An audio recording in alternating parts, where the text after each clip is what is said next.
Well, homeless advocates weren't the only ones descending on the Capitol today. Idahoans frustrated and angry over Governor Little signing the Medicaid bill yesterday they said as much from the State House steps. They're frustrated and they're angry. That quick action has critics calling out the governor for not giving people the time to speak out against these restrictions. Supporters say this is about saving Idaho money and improving accountability. Well, those who gathered today call those just catchy talking points. Here's Joe Paris. A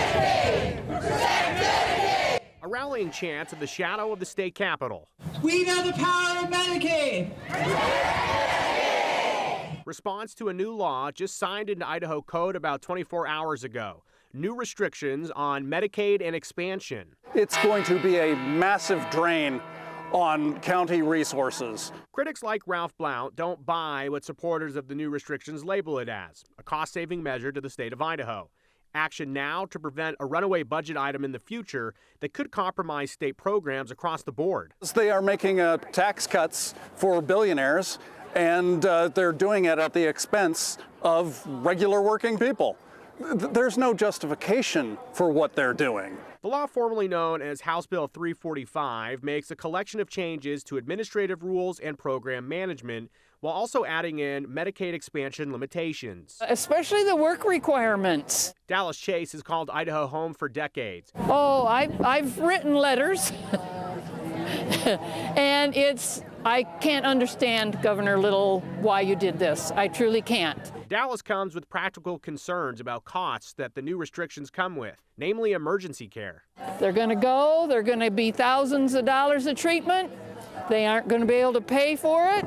It's going to have to be written off. Governor Little commented on his signature that made the legislation law. The governor writing in part, "I am pleased House Bill 345 improves the Medicaid program without rejecting the will of the voters."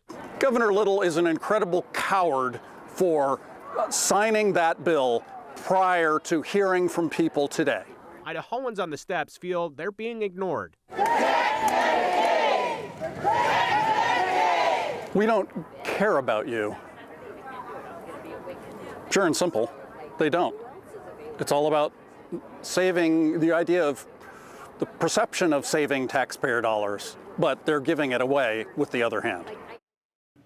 We know that inside the State House, however, that there is celebration amongst Republican lawmakers who see this latest Medicaid law as a success. And Brian, we followed this throughout the process here on the 208. A previous version this session of the Medicaid restrictions would have actually seen Medicaid expansion basically repealed if it didn't meet a large list of items. So there is some, I guess, middle ground there in terms of the critics that say at least it wasn't that. Still, though, saying it could always be worse is something that critics of the latest Medicaid bill say it's not a great way to live your life. Inside the State House, what are the chances either lawmakers or even the governor heard this protest outside today? Lawmakers possibly could have heard it. I know that they were wrapping up their session, but we know that Governor Brad Little was actually in Washington, D.C. today with President Donald Trump. They were celebrating what is effectively the dissolution of the Department of Education. Dismantling of the Department of Education. Gotcha. We're going to find out how Idaho education leaders feel about that. All right, thanks, Joe.